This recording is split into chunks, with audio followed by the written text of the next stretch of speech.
Why does the famous German MP-40 submachine gun have its bolt handle on the left side?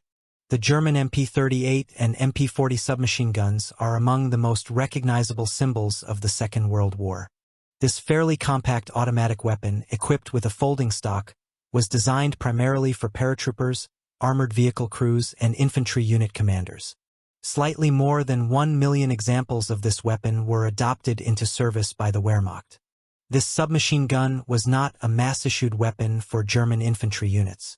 The main weapon of the German infantrymen was the Mauser K98 rifle, and this submachine gun became widely known largely thanks to numerous wartime newsreels and films about World War II, in which German soldiers were often depicted as being armed with it.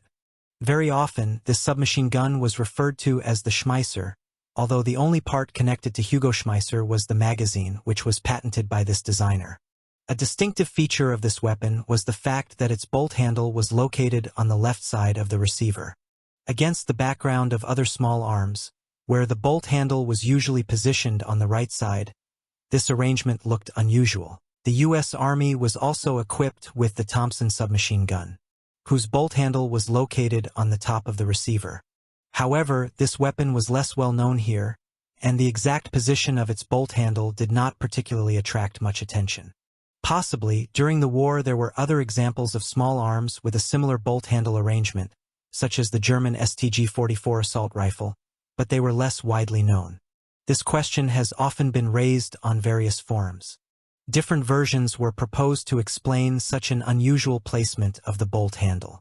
Some believed it was related to technological features of the weapon's production, while others argued that it was done so that a tank crewman would not catch the bolt handle on the hatch when climbing into a vehicle.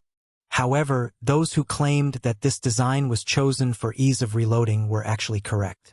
Holding the weapon by the pistol grip with the right hand, the shooter could easily replace the magazine and rack the bolt with the left hand. The entire design of the submachine gun was adapted for this purpose. Anyone who has seen how a shooter replaces an empty magazine would have no questions about the reason for placing the bolt handle on the left side.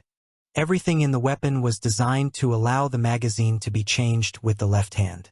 Of course, this design choice also came with certain inconveniences in use. For obvious reasons, it was uncomfortable for a right-handed person to carry it across the chest. One of the main disadvantages of such a bolt handle placement was that when moving while lying on the ground, a person often held the weapon in the right hand, and the bolt handle would catch on the ground. And dirt getting into the bolt mechanism could, at the most critical moment, put the weapon out of action.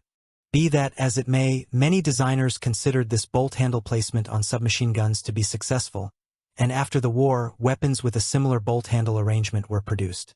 At the same time, it is worth noting that many experienced shooters, even when using the legendary Kalashnikov rifle, change the magazine and cock the bolt exclusively with the left hand. Perhaps you have your own version explaining this bolt handle placement. Write about it in the comments and let's discuss it together.